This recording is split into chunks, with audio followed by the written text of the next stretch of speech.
നല്ലൊരു അച്ചാർ റെസിപ്പിയാണ് കേട്ടോ നിങ്ങളുമായിട്ട് ഷെയർ ചെയ്യാൻ പോകുന്നത്. നമുക്ക് സദ്യയുടെ കൂടെയൊക്കെ കഴിക്കാൻ പറ്റുന്ന നല്ലൊരു മാങ്ങ അച്ചാർ. അത് എങ്ങനെ ഉണ്ടാക്കുന്നത് നമുക്ക് നോക്കാം. അപ്പോൾ വീഡിയോ കാണുന്നവർ ലൈക്ക് ചെയ്ത് കാണുക. ചാനൽ ഇതുവരെ സബ്സ്ക്രൈബ് ചെയ്യാത്തിട്ടുണ്ടെങ്കിൽ ഒന്ന് സബ്സ്ക്രൈബ് ചെയ്ത് സപ്പോർട്ട് കൂടി ചെയ്യുക. ഇനി നമുക്ക് നേരെ വീഡിയോയിലോട്ട് പോയാലോ. 3 അത്യാവശ്യം വലിപ്പമുള്ള മാങ്ങയാണ് ഞാനിവിടെ അതിനായിട്ട് എടുത്തിരിക്കുന്നത്. ഇനി നമുക്കിത് നല്ല കഴുകി വൃത്തിയാക്കി ചെറുതായി ഒന്ന് അരിഞ്ഞെടുക്കണം. നമ്മുടെ മാങ്ങയൊക്കെ മുഴുവനായിട്ടും ചെറുതായിട്ട് കട്ട് ചെയ്തെടുത്തിട്ടുണ്ട് കേട്ടോ.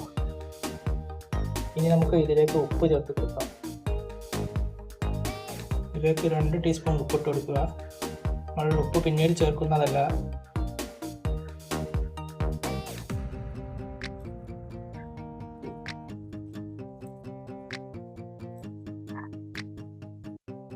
മിക്സ് ചെയ്ത് നമ്മൾ ഏകദേശം ഒരു അരമണിക്കൂറോളം നമുക്ക് റെസ്റ്റിന് വെക്കണം.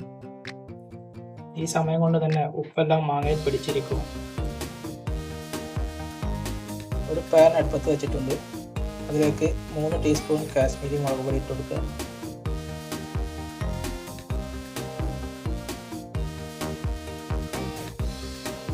എരിവുള്ള മുളക് പൊടി 1 ടീസ്പൂൺ, 1/4 ടീസ്പൂൺ മഞ്ഞൾപ്പൊടി, 1/4 ടീസ്പൂൺ ഉലുവപ്പൊടി, കായപ്പൊടി 1/2 ടീസ്പൂൺ. ഇത് ഫ്ലെയിം ഓൺ ചെയ്ത് ചെറുതായിട്ടൊന്ന് വറുത്തെടുക്കുക.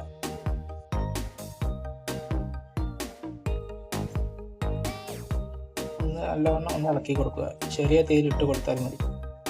കരിഞ്ഞു പോകാതെ ഇളക്കി കൊടുക്കണം. മുളക് പൊടിയുടെ പച്ചമണം മാറുന്നത് വരെ ഒന്ന് ഇളക്കി കൊടുക്കുക. മുളക് പൊടി ചെറുതായിട്ട് കളർ മാറി വരുന്നുണ്ട്. ഇത്രയും ആയിക്കഴിഞ്ഞാൽ നമുക്ക് തീ ഓഫ് ചെയ്യാം. ഇനി ഇത് നമ്മൾ നേരത്തെ തയ്യാറാക്കി വെച്ച മാങ്ങയിലേക്ക് ഇട്ട് കൊടുക്കുക. ഇനി ഇത് നല്ലവണ്ണം മിക്സ് ചെയ്യണം.